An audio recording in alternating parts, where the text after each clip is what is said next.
الحمد لله نحمده ونستعينه ونستغفره ونؤمن به ونتوكل عليه ونعوذ بالله من شرور أنفسنا ومن سيئات أعمالنا من يهده الله فلا مضل له ومن يضلله فلا هادي له ونشهد أن لا إله إلا الله وحده لا شريك له ونشهد أن سيدنا ومولانا محمدا عبده ورسوله صلى الله تعالى عليه وعلى آله وأصحابه وبارك وسلم تسليما كثيرا كثيرا. أما بعد فأعوذ بالله من الشيطان الرجيم. بسم الله الرحمن الرحيم. يا أيها الذين آمنوا اتقوا الله حق تقاته ولا تموتن إلا وأنتم مسلمون. صدق الله العظيم. معزز سامعین کرام، بزرگوں اور دوستوں، رحمتوں، مغفرتوں، عطا اور بخشش کا پروانہ بن کر ایک ماہ مقدس ہمارے پاس مہمان بن کر آنے والا ہے، جسے ہم رمضان کے نام سے یاد کرتے ہیں۔ رمضان کے مہینے کی عظمت اور اس کی فضیلت سے مسلمانوں کا بچہ بچہ واقف ہے۔ اس عظیم مہینے کی آنے سے پہلے ہم شعبان کے مہینے میں گزر رہے ہیں، اور یہ شعبان کا مہینہ رمضان کا مقدمہ ہے، رمضان کی تیاری کے واسطے ہے۔ 3 مہینے ایک کے بعد ایک آتے ہیں اور تینوں کی فضیلت وارد ہوئی ہے، رجب، شعبان اور رمضان۔ رجب کی فضیلت کے لیے یہ بات ہی کافی ہے کہ وہ 4 محترم مہینوں میں داخل ہے، جس کے جانب اللہ رب العزت نے قرآن مجید میں اشارہ فرمایا۔ اور شعبان کے مہینے کی فضیلت اس سے بڑھ کر اور کیا ہوگی کہ اس مہینے میں حضور اکرم صلی اللہ علیہ وسلم کی عبادتیں دیگر مہینوں کے مقابلے میں بڑھ جایا کرتی تھی، زیادہ ہو جاتی تھی۔ اور رمضان کے مہینے کی فضیلت سے تو ہر کوئی واقف ہے ہی۔ شعبان کا جو مہینہ ہے، جو نام اس کا رکھا گیا شعبان، یہ شعبہ سے نکلا ہے، اور شعبہ کہتے ہیں کام کے کسی حصے کو، یعنی اس مہینے کے اندر اللہ رب العزت کی مغفرت کے، عطا اور بخشش کے بہت سارے شعبے کام کرنا شروع کر دیتے ہیں۔ یوں تو سال کے 12 مہینے اور ہر مہینے کے ہر دن اور رات کے اندر اللہ رب العزت اپنے بندوں کو معاف فرماتے ہیں، ان کی مغفرت کرتے ہیں، عطا اور بخشش کا پروانہ انہیں عطا کرتے ہیں، لیکن اس مہینے کے اندر بندوں کو اور زیادہ معاف کیا جاتا ہے، ان کی زیادہ مغفرت کی جاتی ہے، زیادہ بخشش کی جاتی ہے۔ شعبان کا جو نام رکھا گیا، تو شعبان کا جو لفظ ہے یہ 5 حرفوں سے مل کر بنا ہے، شین، عین، با، الف، نون۔ علماء نے بیان فرمایا کہ شین سے شرافت مراد ہے، اور عین سے علو مرتبہ یعنی بلند مرتبہ مراد ہے، اور با سے بر یعنی نیکی مراد ہے، اور الف سے الفت یعنی اللہ کی محبت مراد ہے، اور نور سے نور ہدایت، ہدایت کی روشنی مراد ہے۔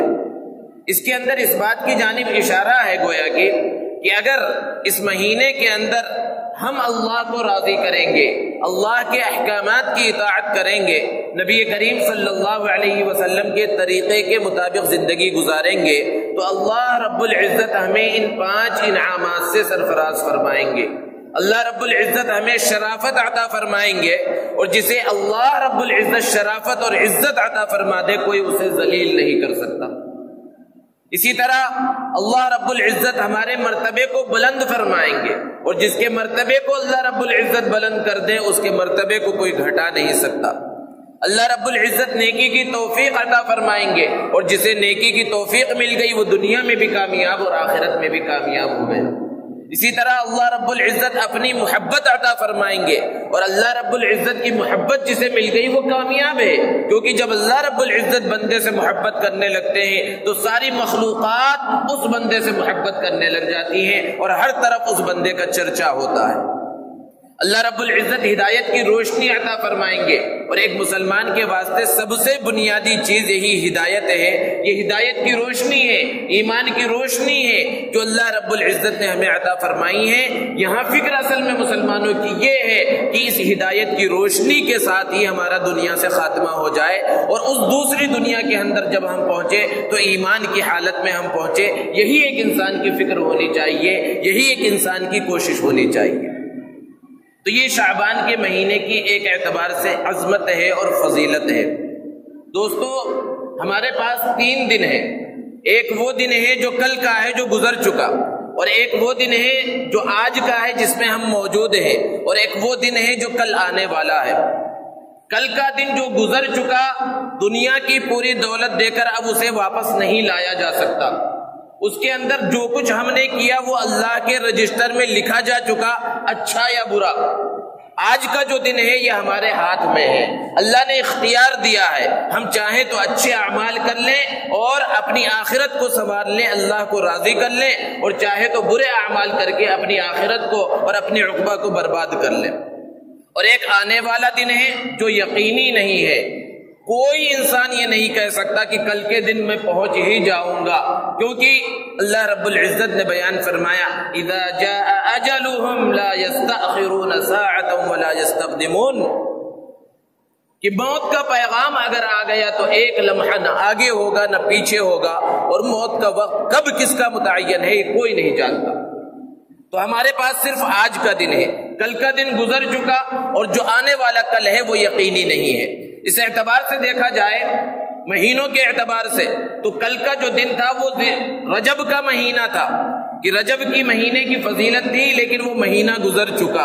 اگر اس مہینے میں ہم نے اچھے اعمال کیے، اللہ کو راضی کیا، تب تو اللہ کا شکر ادا کرنا چاہیے، اور اگر ہم نے اللہ کو راضی نہیں کیا، نبی صلی اللہ علیہ وسلم کے طریقے کے مطابق ہم نے زندگی نہیں گزاری، اور جو عظمت والا مہینہ تھا، ایک محترم مہینہ تھا، جس طرح اس کی قدر کرنی چاہیے تھی اس طرح اگر ہم نے قدر نہیں کی تو صرف توبہ استغفار ہی کر سکتے ہیں۔ اس مہینے کو واپس کوئی نہیں لا سکتا، دنیا کی ساری دولت دے کر بھی اس مہینے کو، اس کے کسی ایک منٹ، ایک لمحے اور ایک سیکنڈ کو واپس نہیں لایا جا سکتا۔ آج کا دن یعنی شعبان کا مہینہ جس مہینے سے ہم گزر رہے ہیں، یہ ہمارے ہاتھ میں ہے، اس مہینے کی عظمت ہے، فضیلت ہے۔ یہ مہینہ رمضان کی تیاری کے واسطے، اس میں اللہ نے ہمیں اختیار دیا ہے کہ اس مہینے میں چاہے تو ہم اللہ کو راضی کر لیں، یہ ہمارے قبضے کے اندر ہے، ہمارے اندر پورا اختیار ہے کہ اچھے اعمال کریں، اللہ کے رسول صلی اللہ علیہ وسلم کی سنتوں پر، آپ کے بتلائے ہوئے طریقے پر عمل کریں، آپ کے طریقے کے مطابق زندگی گزاریں، تو ہماری دنیا بھی کامیاب ہوگی اور ہماری آخرت بھی کامیاب ہوگی۔ یہ شعبان کا مہینہ یہ ہمارے پاس ہے، یہ حال ہے، یہ موجودہ زمانہ ہے۔ اور جو آنے والا کل ہے، جو رمضان کا مہینہ ہے، یہ بالکل یقینی بات ہے کہ وہ یقینی نہیں ہے، اس تک پہنچ ہی جائے یہ کوئی ضروری نہیں ہے، لیکن اللہ رب العزت سے دعا کرنا چاہیے، اللہم بلغنا رمضان، کہ جس طرح اے پروردگار گزشتہ رمضان اس کی رحمتیں اور برکتیں ہمیں عطا فرمائی تھی، اس سے پہلے کے بہت سارے رمضان ہمیں ملے، یہ مہینہ بھی مل جائے، یہ آنے والا رمضان بھی ہمیں مل جائے، اس کی رحمتیں، اس کی برکتیں، اس کی عطا اور اس کی بخشش یہ بھی ہمیں مل جائے۔ یہ اللہ رب العزت سے ہمیں دعا کرنا چاہیے، لیکن یہ کوئی یقینی نہیں ہے کہ کوئی انسان اس رمضان تک پہنچ ہی جائے۔ تو یہ 3 دن ہیں انسان کے پاس، ایک کل کا دن ہے جو گزر چکا، وہ جو کچھ ہو چکا توبہ استغفار کر لیا جائے، اس کو واپس لایا نہیں جا سکتا۔ آج کا دن ہمارے پاس ہے، موجودہ زمانہ ہمارے پاس ہے، اللہ رب العزت کی عبادت اطاعت کر کے اپنے آپ کو کامیاب کر سکتے ہیں، اور ایک آنے والا دن ہے جو یقینی نہیں ہے۔ تو دوستو، شعبان کے مہینے کے بارے میں بات چل رہی ہے، نبی کریم صلی اللہ علیہ وسلم اس مہینے میں بہت کثرت سے روزے رکھا کرتے تھے۔ حضرت عائشہ صدیقہ رضی اللہ تعالی عنہا بیان فرماتی ہے کہ اللہ کے رسول صلی اللہ علیہ وسلم اس مبارک مہینے کے اندر اتنی کثرت سے روزہ رکھتے کہ ایسا محسوس ہوتا کہ شاید اب آپ افطار کریں گے ہی نہیں، آپ روزہ چھوڑیں گے ہی نہیں۔ اور ایک روایت کے اندر ہے کہ چند دنوں کو چھوڑ کر پورے شعبان کے مہینے کا اللہ کے رسول صلی اللہ علیہ وسلم روزہ رکھا کرتے تھے۔ اور اللہ کے رسول صلی اللہ علیہ وسلم نے تاکید بھی کی کہ شعبان کے مہینے کے جو آخری ایام ہے اس میں روزہ مت رکھو، اس وجہ سے تاکید کی، اس وجہ سے یہ حکم دیا کہ اگر شعبان کے مہینے کے آخر میں بھی بندہ روزہ ہی رکھتا رہے اور پھر فوراً رمضان کا مہینہ آ جائے تو رمضان کے مہینے میں تو روزہ رکھنا فرض ہے، ہر ایک کے لیے ضروری ہے۔ ہو سکتا ہے جو چستی اور جو شوق رمضان کے مہینے میں روزے کے اندر ہونا چاہیے، کیونکہ پہلے سے روزہ رکھتا آ رہا تھا، وہ چستی نہ ہو، اس وجہ سے منع کیا گیا۔ حضرت اسامہ رضی اللہ تعالیٰ عنہ نے ایک مرتبہ اللہ کے رسول صلی اللہ علیہ وسلم سے سوال کیا کہ نبی صلی اللہ علیہ وسلم، ہم شعبان کے مہینے میں آپ کو جتنا روزہ رکھتا ہوا دیکھتے، کسی اور مہینے میں اتنا روزہ رکھتا ہوا آپ کو نہیں دیکھتے۔ آپ صلی اللہ علیہ وسلم نے جواب دیا کہ رجب اور رمضان کے درمیان ایک بہت عظیم مہینہ ہے جس کی عظمت اور فضیلت سے اکثر لوگ غافل ہیں۔ اس مہینے میں بندوں کے اعمال اللہ رب العزت کے دربار میں پیش کیے جاتے ہیں، اور میں چاہتا ہوں کہ جب میرے اعمال اللہ رب العزت کے دربار میں پیش کیے جائے تو میں روزے کی حالت میں رہوں۔ تو یہ شعبان کا مہینہ ایسا مہینہ ہے کہ اس مہینے کے اندر اللہ رب العزت کے دربار میں بندے کے پورے سال کے اعمال اچھے اور برے فرشتوں کی طرف سے پیش کیے جاتے ہیں۔ دوستو، ہمارا تو عقیدہ ہے، ہمارا یہ یقین ہے کہ اللہ رب العزت علیم بذات الصدور ہے، دلوں میں پنپنے والے خیالات تک سے واقف ہے، ذہن و دماغ میں جو سوچ انسان کی آتی ہے اس کو بھی اللہ رب العزت جانتا ہے۔ ایک منٹ میں، ایک سیکنڈ میں پوری دنیا کے اندر جو کچھ ہو رہا ہے، ایک ایک بندہ جو کچھ کام کر رہا ہے، ساری مخلوقات جو کچھ کر رہی ہیں، ایک ہی لمحے میں سب کچھ اللہ رب العزت جاننے والا ہے۔ بلکہ قرآن تو یہاں تک بیان کرتا ہے نحن اقرب الیہ من حبل الورید، کہ ہم انسان کی شہ رگ سے بھی زیادہ قریب ہیں۔ تو اللہ رب العزت تو ہمارے اعمال کو جانتا ہے، ہم اچھے اعمال کر رہے ہیں یا برے اعمال کر رہے ہیں، سب کچھ اللہ کو معلوم ہے۔ پھر اللہ رب العزت کے دربار میں اعمال پیش کرنے کا مطلب کیا ہے؟ دوستو، یہ بات تو یقینی ہے کہ بے شک اللہ رب العزت علیم بذات الصدور ہے، وہ سب کچھ جاننے والا ہے، لیکن اس دنیا کا نظام اللہ رب العزت نے اسباب پر رکھا ہے۔ اسباب کے اعتبار سے اللہ رب العزت نے ایک قانون، ایک ضابطہ، ایک اصول مقرر کر دیا ہے کہ رجسٹروں میں لکھ کر اللہ رب العزت کے سامنے بندوں کے اعمال پیش کیے جاتے ہیں۔ اللہ رب العزت کے دربار میں جو بندوں کے اعمال پیش کیے جاتے ہیں، اس کی 3 صورتیں ہیں۔ پہلی صورت تو یہ ہے کہ اللہ رب العزت کے دربار میں روزانہ 2 مرتبہ بندوں کے اعمال پیش کیے جاتے ہیں، ایک فجر کے بعد اور ایک عصر کے بعد۔ اللہ رب العزت نے انسانوں کے ساتھ فرشتوں کو مقرر کیا ہے، اور فرشتے 2 طرح کے ہیں۔ ایک قسم کے فرشتے وہ ہیں جو انسان کے ساتھ نام اعمال لکھنے کے واسطے، انسان نیکی کرے تو اس کو لکھنے کے واسطے ہیں، برائی کرے تو اس کو لکھنے کے واسطے ہیں۔ اور دوسری قسم کے فرشتے وہ نیک لوگوں کے ساتھ، مؤمنین کے ساتھ ہوتے ہیں، بندوں کی حفاظت کی خاطر۔ وہ رحمت کے فرشتے ہوتے ہیں جو بندوں کی حفاظت کے لیے مقرر ہوتے ہیں۔ کیونکہ اگر کوئی انسان کسی انسان کا دشمن ہو اور ہمیں پتا ہو کہ ہمارا دشمن ہے، تو اس کی تکلیفوں اور پریشانیاں جو اس کی جانب سے آ سکتی ہے اس سے بچنا ممکن ہے، بچاؤ کے اسباب اختیار کیے جا سکتے ہیں، کیونکہ وہ انسان نظر آ رہا ہے، اس کی طرف سے جب حملہ ہوگا وہ حملہ ہمیں نظر آئے گا۔ لیکن کچھ ایسی مخلوقات ہیں جو ہماری نگاہوں میں نہیں آتی، جنات ہیں، شیاطین ہیں، یہ انسان کے جب دشمن ہو جاتے ہیں تو چونکہ اللہ نے انہیں طاقت دی ہے کہ وہ انسان کی نظروں سے چھپے رہے، وہ چھپ کر حملہ کر سکتے ہیں، وہ دکھتے نہیں ہیں، ایک منٹ، ایک سیکنڈ، ایک لمحے میں دنیا کے ایک کونے سے دوسرے کونے میں وہ پہنچ سکتے ہیں۔ انہیں اللہ نے یہ قدرت دی ہے، تو ان سے بچاؤ کے واسطے، ان سے حفاظت کے واسطے بھی اللہ رب العزت نے کچھ فرشتے نیک انسانوں کے ساتھ متعین کر رکھے ہیں۔ اور یہ جو فرشتے متعین کر رکھے ہیں، ایسا نہیں ہے کہ یہ فرشتے ہمیشہ ایک ہی طرح کے رہتے، بلکہ یہ فرشتے عدلتے بدلتے رہتے ہیں۔ اور فرشتوں کی جو تبدیلی ہوتی ہے یہ فجر کے بعد اور عصر کے بعد ہوتی ہے، اور جب فرشتے بدلتے ہیں تو ان فرشتوں کی آپس میں ملاقات ہوتی ہے، اور پھر یہ اللہ رب العزت کے دربار میں پہنچتے ہیں، اور صبح سے لے کر شام تک بندوں کے جو اعمال ہوتے ہیں وہ اللہ رب العزت کے دربار میں پیش کرتے ہیں۔ اللہ رب العزت کے دربار میں جب بندوں کے نام اعمال فرشتے لے کر پہنچتے ہیں، ان کے دن بھر کے کام لے کر پہنچتے ہیں، تو اللہ رب العزت سب کچھ جانتے ہوئے بھی فرشتوں سے پوچھتے ہیں کہ میرے بندوں کو کس حال میں چھوڑ کر آئے ہو؟ تو فرشتے جواب دیتے ہیں ہم انہیں نماز پڑھتا ہوا ذکر کی حالت میں چھوڑ کر آئے۔ حالانکہ یہ انسان دن بھر نماز نہیں پڑھ رہا تھا، لیکن آخری وقت کا اعتبار کر کے کہ عصر کے بعد گئے، اور عصر کے بعد جو ہے یہ بندے ذکر میں مشغول تھے، تلاوت میں مشغول تھے، اللہ کی عبادت میں مشغول تھے۔ اللہ کی ذات سے امید ہوتی ہے کہ اللہ رب العزت آخری وقت کا اعتبار کر کے دن بھر کے گناہ معاف فرما دیں گے۔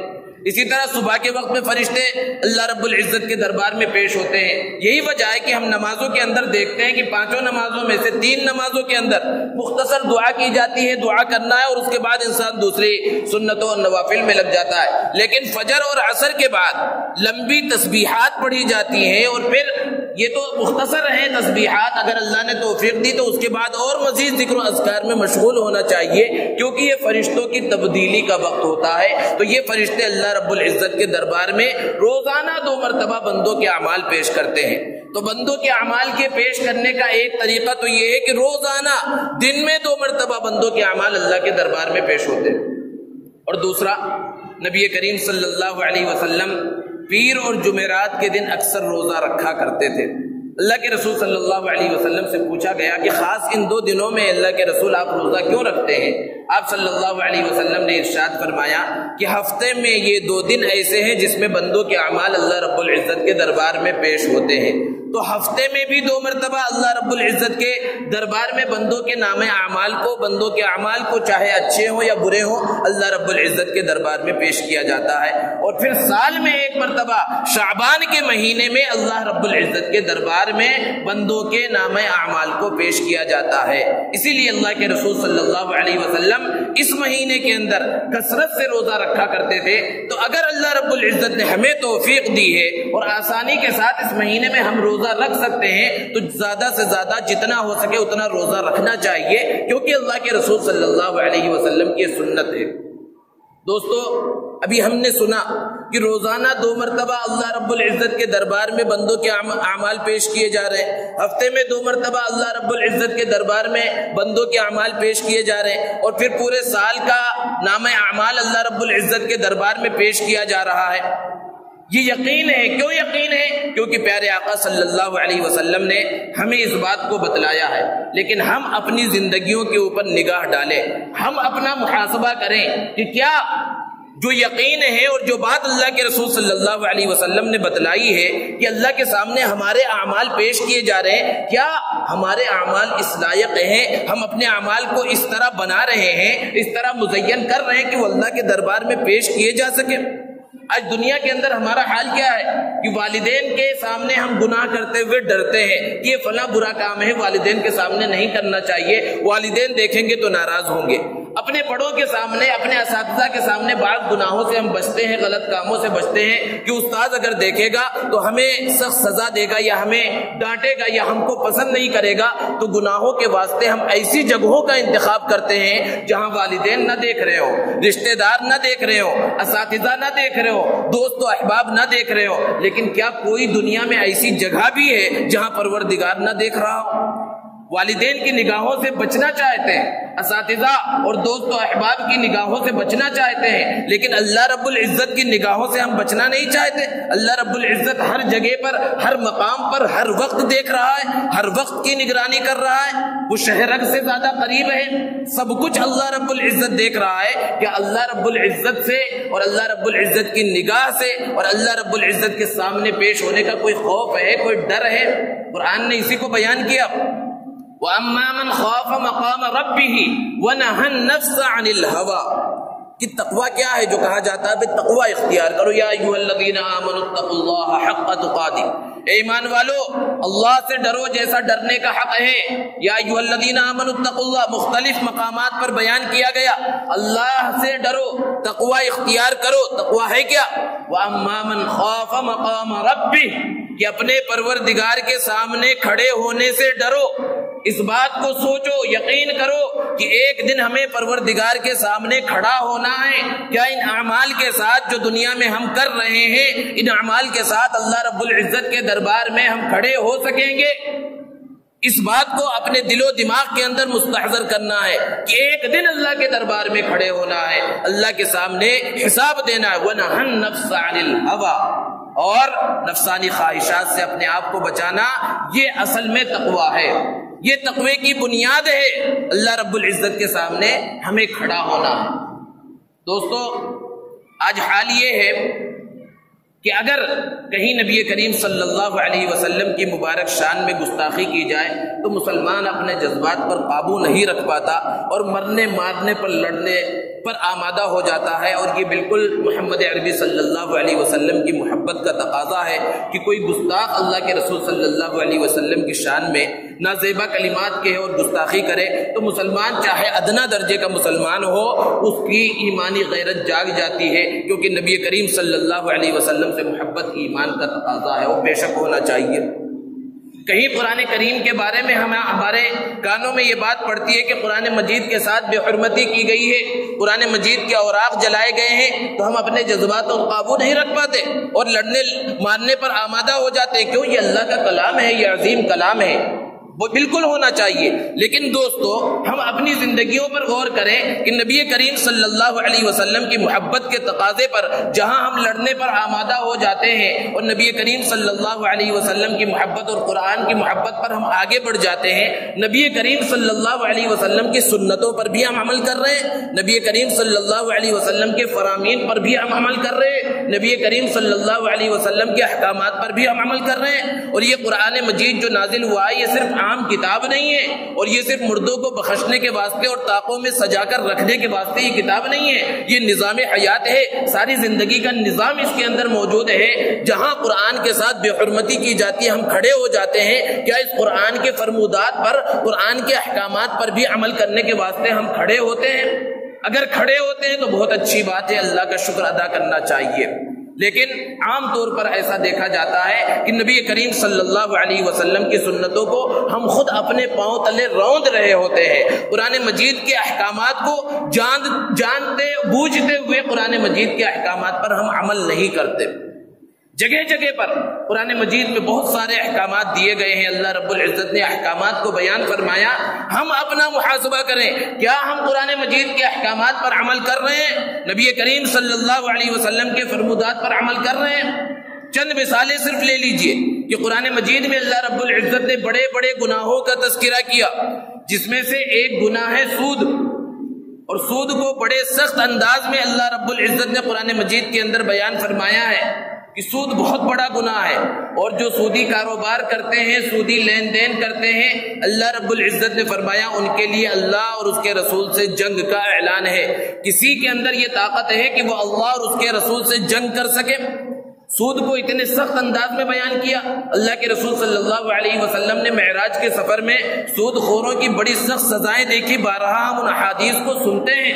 اللہ کے رسول صلی اللہ علیہ وسلم نے ارشاد فرمایا کہ سود کے گناہ کے 36 درجے ہیں، جس میں سب سے چھوٹا درجہ، سب سے کم درجہ اپنی ماں سے زنا کرنے کے برابر ہے۔ بے شمار وعیدیں سخت انداز میں اللہ کے رسول صلی اللہ علیہ وسلم نے بیان فرمائی۔ ہم محاسبہ کریں اپنی زندگی کا، اپنی تجارت کا، اپنے کاروبار کا کہ یہ سود ہمارے کاروبار میں، ہماری تجارت میں کس طرح شامل ہو گیا ہے۔ مختلف انداز میں نئے نئے ناموں کے ساتھ سود ہماری زندگیوں میں داخل ہو گیا ہے، چٹھیوں کے نام پر سود داخل ہو گیا ہے، فائنانس کے نام پر پتہ نہیں کیسے کیسے ناموں کے ساتھ سود ہماری زندگیوں کے اندر داخل ہو گیا ہے، اور ہم سود کے اندر مبتلا ہیں، سودی کاروبار کے اندر مبتلا ہے، اور ہمیں پتہ بھی نہیں ہوتا، اور پتہ بھی ہوتا ہے تو پھر اس کے بعد بہت سارے اعذار عذر ڈھونڈ لیتے ہیں کہ ہندوستان ہے اور ایسا ملک ہے ویسا ملک ہے، یہاں اس کی اجازت ہے۔ اللہ رب العزت نے اتنے سخت انداز میں بیان فرمایا، اب اللہ رب العزت کا جو فرمان ہے اس فرمان پر عمل کرنے کی ہمیں توفیق نہیں ملتی، اس وعید سے، اس گناہ سے بچنے کی ہمیں توفیق نہیں ملتی۔ اسی طرح اللہ رب العزت نے دوسری جگہ پر قرآن مجید میں بیان فرمایا انما الخمر والمیسر والانصاب والازلام رجس من عمل الشیطان۔ چند گناہوں کو اللہ نے بیان فرمایا کہ شراب ہے، جوا ہے، یہ گندگی ہے، گندی چیز ہے، شیطان کے کام ہے، اور شراب کی کیا خرابیاں ہیں اور کیا اس کی جو ہے وعیدیں ہیں، یہ سب اللہ کے رسول صلی اللہ علیہ وسلم نے بیان فرمائی۔ لیکن کتنا بڑا طبقہ مسلمانوں کا اس برائی کے اندر مبتلا ہے، گھر ٹوٹ رہے ہیں اس برائی کی وجہ سے، کیونکہ یہ ساری بے حیائیوں کی برائیوں کی جڑ ہے۔ اسی طرح جوا بھی آج ہماری زندگیوں کے اندر اور خصوصاً نوجوانوں کے اندر بہت زیادہ داخل ہو گیا ہے، اور جوئے کی مختلف شکلیں ہیں، اور جوا حرام ہے، سخت انداز میں اللہ نے بیان فرمایا رجس، یعنی گندگی ہے، گناہ کا کام ہے. جس طرح شراب پینا، قتل کرنا، زنا کرنا گناہ ہے، اسی طرح جوئے کے اندر شریک ہونا. اور ایسا نہیں ہے کہ جوئے کے اندر ہمارا صرف فائدہ ہو جائے، ہم جیت جائیں تبھی ہم گنہگار ہوں گے. ہم ہار گئے، نقصان ہو گیا تو گنہگار نہیں، برابر کے گنہگار ہیں. چاہے جوئے میں ہم شریک ہو گئے تو فائدہ ہو یا نقصان ہو. مختلف انداز میں یہ جوا ہماری زندگیوں کے اندر داخل ہو گیا ہے. لیکن جو موجودہ حالات چل رہے ہیں اس کے اندر ایک نئے انداز میں جوا ہمارے زندگیوں کے اندر اور خصوصاً نوجوانوں کے اندر آیا ہے، اور وہ ہے کرکٹ. یہ کرکٹ کا سیزن چل رہا ہے، IPL چل رہا ہے، اور کیا بڑا کیا بوڑھا، کیا چھوٹا کیا بڑا، ہر کوئی اس کے نشے کے اندر مبتلا ہے. ایسا محسوس ہوتا ہے کہ کوئی نشہ کر رکھا ہے اور سب اس کی جانب متوجہ ہیں. اپنے کاروبار کو، اپنی تجارت کو، کام کاج کو چھوڑ کر، عبادتوں کو چھوڑ کر، فرض نمازوں کو چھوڑ کر، جماعتوں کو چھوڑ کر کرکٹ دیکھنے کے اندر لگے ہوئے ہیں. کچھ وہ ہیں جو میدان میں جا کر پیسے خرچ کر کے دیکھ رہے ہیں، اور کچھ وہ ہیں جو اپنے موبائل پر، انٹرنیٹ پر دیکھ رہے ہیں، اور کچھ وہ ہیں جو چھوٹی اور بڑی اسکرینوں کے سامنے بیٹھ کر دیکھ رہے ہیں. مختلف انداز کے لوگ ہیں، اپنے قیمتی وقت کو اس برے کام کے اندر برباد کر رہے ہیں. وہ 22 لوگ ہیں جو کھیل رہے ہیں، لیکن اس 22 لوگوں نے 22 ارب لوگوں کو اور کھربوں لوگوں کو، کروڑوں لوگوں کو بے وقوف بنا رکھا ہے. ایک پیسہ ملنے والا نہیں ہے، لیکن سب اس کے نشے کے اندر مبتلا ہے. تو یہ تو بہرحال دیکھنے کی اور کھیلنے کی بات الگ ہے. لیکن یہ جو ہم دیکھ رہے ہیں، یہ جو کرکٹ چل رہا ہے عالمی طور پر، انٹرنیشنل طور پر، یہ صرف ایک کھیل نہیں رہ گیا، ایک بہت بڑا جوئے کا کاروبار ہے. اس کے اندر بڑے بڑے سٹے لگتے ہیں. ہم ایک میچ دیکھ رہے ہیں تو اس جوئے کے اندر گویا کہ ہم ان کی اعانت کر رہے ہیں، کیونکہ بڑا بڑا جوا لگ رہا. تو وہ بڑے جوئے جو لگ رہے ہیں، بڑے سٹے لگ رہے ہیں، جس کو کرکٹ بیٹنگ کہا جاتا ہے یا جو بھی کہا جاتا ہے، اس کے اندر اگرچہ ہم شامل نہیں، لیکن دیکھ کر اور کھیل کر اس انداز میں ہم اس کے اندر گویا کی مدد کر رہے ہیں. لیکن معاملہ اس سے بہت آگے بڑھ چکا، اور موبائلوں میں دیکھتے ہوئے، انٹرنیٹ پر دیکھتے ہوئے، ٹی وی پر دیکھتے ہوئے، جہاں چند نوجوان موجود ہیں، وہ دکان کے اندر ہو، ہوٹلوں کے اندر ہو، یا چبوتروں پر کھڑے ہو کر وہاں ان کا ایک چھوٹا موٹا جوا الگ انداز میں چل رہا ہے. اور صرف جوا اس انداز میں نہیں کہ میچ کے جیتنے یا ہارنے پر، اس پر تو بڑے بڑے جوئے لگ رہے ہیں. حال یہاں تک بڑھ گیا، لوگوں نے بتلایا اور مشاہدہ ہو رہا ہے کہ ایک ایک اوور کے اوپر، ایک ایک وکٹ کے اوپر، ایک ایک رن کے اوپر، ایک ایک بال کے اوپر ہمارے مسلمان نوجوان جوا لگا رہے ہیں.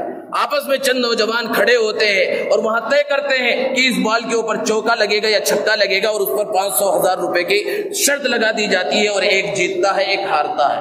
دوستو، یہ طریقہ کیوں نوجوانوں نے اختیار کیا کہ شارٹ کٹ طریقے سے مال کمایا جا سکے؟ دوستو، اللہ رب العزت نے قرآن مجید میں بیان فرمایا وَابْتَغُوا مِن فَضْلِ اللَّهِ، روزی تلاش کرنے کا حکم دیا ہے کہ اللہ کی زمین میں پھیل جاؤ، اللہ کے فضل کو تلاش کرو. اور نبی کریم صلی اللہ علیہ وسلم نے بیان فرمایا طلب کسب الحلال فریضۃ بعد الفریضہ، کہ حلال روزی کا طلب کرنا فرض ہے نماز جیسے اہم فرائض کے بعد. لیکن اس کا یہ مطلب نہیں ہے شارٹ کٹ طریقہ اور یہ غلط طریقہ اختیار کیا جائے. اس کے لیے محنت کرے انسان، تجارت کرے، ملازمت کرے، یا جو طریقہ ہو سکتا ہے جائز طریقہ اپنائے. لیکن یہ جو طریقہ ہمارے نوجوانوں نے اپنا رکھا ہے، اگر نہیں جانتے تھے، نہیں معلوم تھا کہ یہ حرام ہے، تب تو ہو سکتا ہے اللہ رب العزت پہلے جو ہم نے یہ برائیاں کی اللہ رب العزت معاف فرما دے. لیکن جاننے کے بعد، ہم قرآن پڑھ چکے ہیں، قرآن کے فرمان کو جاننے کے بعد کہ قرآن میں اس کو حرام کہا گیا ہے، شراب کے ساتھ اس کو بیان کیا گیا ہے، بڑے بڑے گناہوں کے انداز میں اس کی حرمت کو بیان کیا گیا ہے، یہ جانتے ہوئے، بوجھتے ہوئے، سمجھتے ہوئے پھر اس گناہ کے اندر مبتلا رہے، تو یہ تو بہت بڑی جرأت ہے. گویا کہ اللہ رب العزت سے ہم مقابلہ کر رہے ہیں، اور زبان حال سے ہم کہہ رہے ہیں کہ اللہ نے جو قرآن میں بیان کیا وہ صحیح نہیں ہے. اگرچہ ہم اپنی زبان سے نہیں کہتے، زبان سے کہتے تب تو کافر ہو گئے، لیکن اپنے عمل سے کر کر بتلا رہے ہیں کہ قرآن میں اللہ نے اس جوئے کو جو حرام فرمایا ہے، اس کو حرام گویا کہ نہیں ہونا چاہیے تھا. گویا کہ ہم زیادہ سمجھدار ہو گئے ہیں، ہم اپنی رائے وہاں پر رکھ رہے ہیں. اس لیے ان موجودہ حالات کے اندر جو کرکٹ کا بخار اور یہ نشہ چڑھا ہوا ہے، ایسے حالات میں ہمارے نوجوانوں کو سمجھنے کی ضرورت ہے کہ ایک ایک روپیہ جو اس پر لگایا جا رہا ہے، چاہے بڑی رقم لگائی جائے یا چھوٹی رقم لگائی جائے، جس انداز میں لگائی جائے، چاہے اس میں ہمیں نفع حاصل ہو، ہم جیتے یا ہاریں، بہت بڑے گنہگار ہو جاتے ہیں. اس سے بچنے کی ضرورت ہے. کیونکہ اللہ رب العزت دیکھ رہا ہے. بات اسی بات پر نکلی ہے کہ اللہ رب العزت کے سامنے کھڑے ہو کر ایک دن جواب دینا ہے. یہ قرآن کا حکم ہے. قرآن کی بے حرمتی ہوتی ہے، ہم کھڑے ہو جاتے ہیں. اب یہاں خود ہم بے حرمتی کر رہے ہیں قرآن کے ایک حکم کے ساتھ، اور ہمارے ضمیر نہیں جاگتا، ہمارے دل کے اندر ذرہ برابر جذبہ پیدا نہیں ہوتا کہ خود اس سے رکے اور دوسرے نوجوان جو اس کے اندر مبتلا ہیں انہیں سمجھا کر اس گناہ سے، اس بے حیائی کے کام سے روکنے کی کوشش کریں. تو بہرحال دوستو، شعبان کے مہینے کی عظمت اور فضیلت کی بات چل رہی تھی، اور شعبان کا جو مہینہ ہے یہ رمضان کی تیاری کے واسطے ہے. رمضان کا مہینہ مقدس اور بابرکت مہینہ ایک مہمان کی شکل میں ہمارے پاس آنے والا ہے. اور ہمارے گھر میں ہم اپنا تجربہ بتاتے ہیں، اپنا مشاہدہ ہے ہر انسان کا کہ کوئی مہمان آنے والا ہو، اور مہمان بھی بہت بڑا ہو دنیاوی اعتبار سے تو اسی انداز میں تیاری کی جاتی ہے. عام مہمان ہو تو بالکل نارمل انداز میں تیاری کی جاتی ہے، لیکن بڑا مہمان ہو، بڑے درجے کا ہو، کوئی بڑا ڈاکٹر، بڑا انجینئر آ رہا ہے تو اسی انداز میں ہم گھر میں تیاری کرتے ہیں. اس کے رہنے کا، کھانے پینے کا اعلیٰ سے اعلیٰ اپنی حیثیت کے اعتبار سے ہر انسان تیاری کرتا ہے. یہ رمضان کا مقدس، مبارک اور محترم مہینہ ایک مہمان بن کر ہمارے پاس آ رہا ہے. یہ معمولی مہمان نہیں ہے، یہ بہت بڑا مہمان ہے. تو اس مہمان کی اسی انداز میں ہم کو تیاری کرنی چاہیے، اس کے استقبال کی. اور اس کی تیاری کیا ہے کہ رمضان کے مہینے کے اندر ہمارے بہت سارے کام ہوتے ہیں، ان سب کاموں سے رمضان کے مہینے کے آنے سے پہلے فارغ ہو جائیں. ابھی تقریباً ایک مہینہ باقی ہے اس عظیم مہمان کے آنے کے اندر. اور یہ رمضان کا مقدس، مبارک، محترم مہینہ جب آتا ہے اور پورا ایک مہینہ بندے اللہ رب العزت کے حکم کو پورا کرتے ہوئے بھوکے پیاسے رہتے ہیں، اللہ کے حکم کو پورا کرتے ہیں، تو رمضان کے ختم ہونے کے بعد جو دن آتا ہے اس دن کو عید کا دن، خوشیوں کا دن کہا جاتا ہے. اور اس دن کے واسطے انسان تیاری کرتا ہے، اچھے کپڑے پہنتا ہے، نئے کپڑے سلاتا ہے. تو یہ نئے کپڑے سلانا، کپڑوں کا انتظام کرنا، دوسری چیزوں کا انتظام کرنا، یہ بھی ایک کام ہے. یہ کام ہم رمضان کے واسطے مؤخر کر کے نہ رکھیں.